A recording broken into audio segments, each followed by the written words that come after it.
Halo teman-temanku semuanya, apa kabar? Saya secara pribadi bersyukur kepada Tuhan karena sampai hari ini tetap di dalam perlindungan dan pemeliharaannya, tetap sehat dan tetap dapat beraktivitas. Tapi teman-temanku, ada hal yang perlu kita renungkan bersama, dan itu yang membuat saya 1-2 hari ini kepikiran bahkan sedih ya, karena ternyata di Indonesia secara keseluruhan angka pertambahan orang terkonfirmasi positif COVID-19 itu bertambah loh. Dalam 2 minggu terakhir setiap hari itu 3.000, bahkan 3.000 orang yang dinyatakan positif, 3.000 orang lebih yang dinyatakan positif. Wow, itu sesuatu yang luar biasa, dan berarti kan muncul banyak klaster baru yang tidak viral kayak dulu. Kalau dulu ada klaster, artinya di situ banyak yang terpapar, itu langsung viral dan jadi pemberitaan. Tetapi sekarang kemungkinan klaster-klaster baru yang bermunculan itu begitu banyak sehingga kemudian luput dari perhatian. Apa yang harus kita lakukan? Ya, kita harus tetap sadar diri menurut saya ya. Sadar diri untuk menjaga diri kita sendiri dan menjaga orang di sekitar kita. Walaupun peraturan itu seakan-akan melonggar dalam tanda petik, pengawasan dan ketentuan-ketentuan itu seakan-akan membolehkan kita melakukan apa saja, tidak lagi ada larangan-larangan dan sebagainya dalam tanda petik. Tetapi saya menyatakan bahwa ketika semuanya ini dimungkinkan, itu bukan berarti karena COVID sudah tidak ada. Justru sekarang ini makin bertambah banyak penderitanya. Dan bayangkan 3.000 seluruh Indonesia per hari loh, seperti itu. Jadi memang harus tetap kembali kepada diri kita sendiri, kesadaran pribadi kalau menurut saya. Sehingga kemudian kita menjaga diri dan kita menjaga orang lain. Jangan sampai terlambat. Jangan sampai terlambat dan kemudian kita bahkan menyesal pun kita sudah tidak punya waktu karena semuanya sudah terlambat. Beberapa hari yang lalu saya itu ngobrol di telepon dengan seorang teman.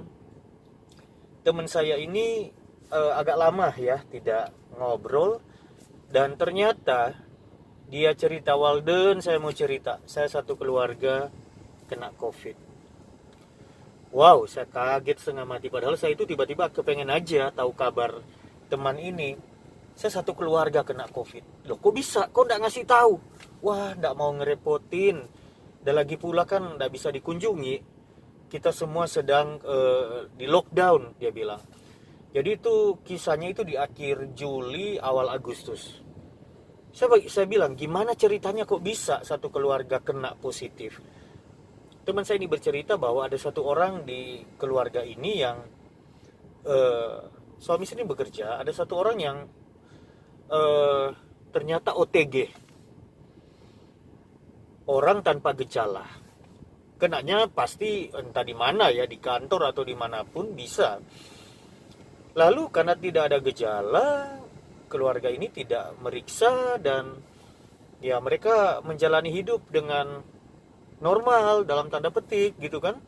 Sampai kemudian satu orang dari anggota keluarga itu yang bukan OTG panas, dan panasnya itu tinggi 41 dan menjadi lemas dan sebagainya. Dan begitu dibawa ke rumah sakit, ternyata terkonfirmasi positif dan harus dirawat secara intensif.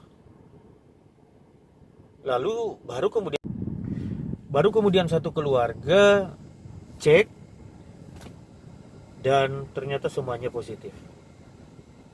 Wow, puji Tuhannya adalah Tuhan tolong ya, sehingga kemudian mereka semuanya dinyatakan negatif, non reaktif, sembuh total dan mulai beraktivitas lagi.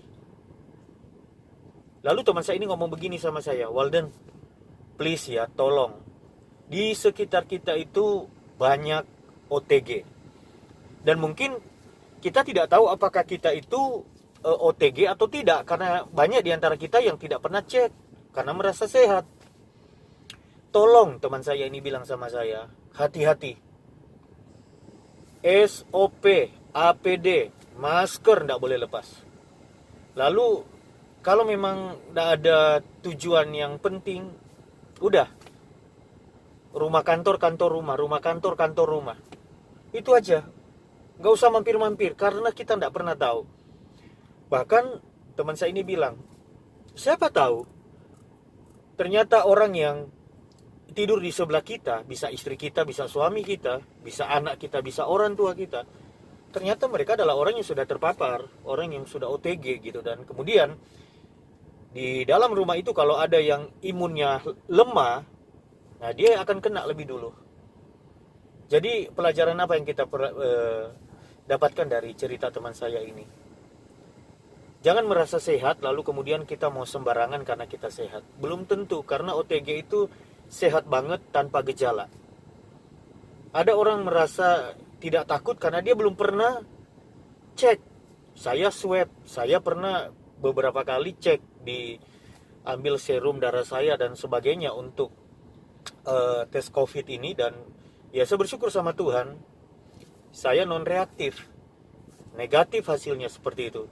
Tetapi saya tetap menjaga diri saya sedemikian rupa karena saya punya tanggung jawab sebagai seorang ayah. Di rumah ada istri, ada anak-anak, lalu saya bertemu dengan teman-teman pelayanan dan sebagainya.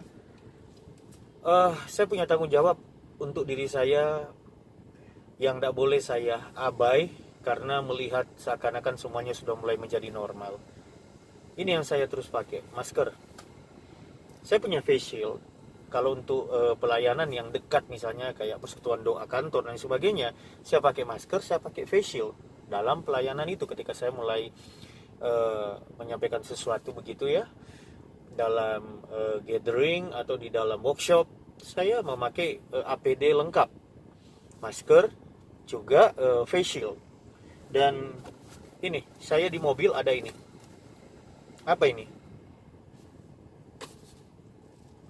Ini adalah masker 50 pieces. Kenapa saya harus taruh satu di mobil? Karena bisa lupa kita.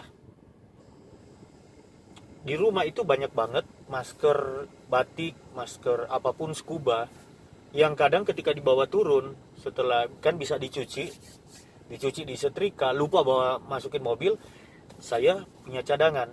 Selain itu, ketika saya ketemu dengan teman, saudara, jemaat yang lupa bawa masker atau tidak pakai masker, atau bahkan orang di pinggir jalan yang tidak bermasker, saya punya kesempatan memberi, saya ambil dari sini, saya bagi kepada mereka. Jadi kesadaran pribadi.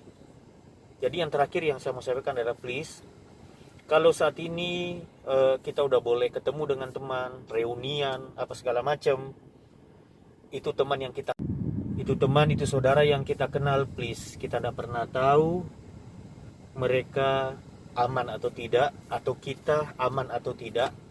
Lebih baik kita tetap berhati-hati.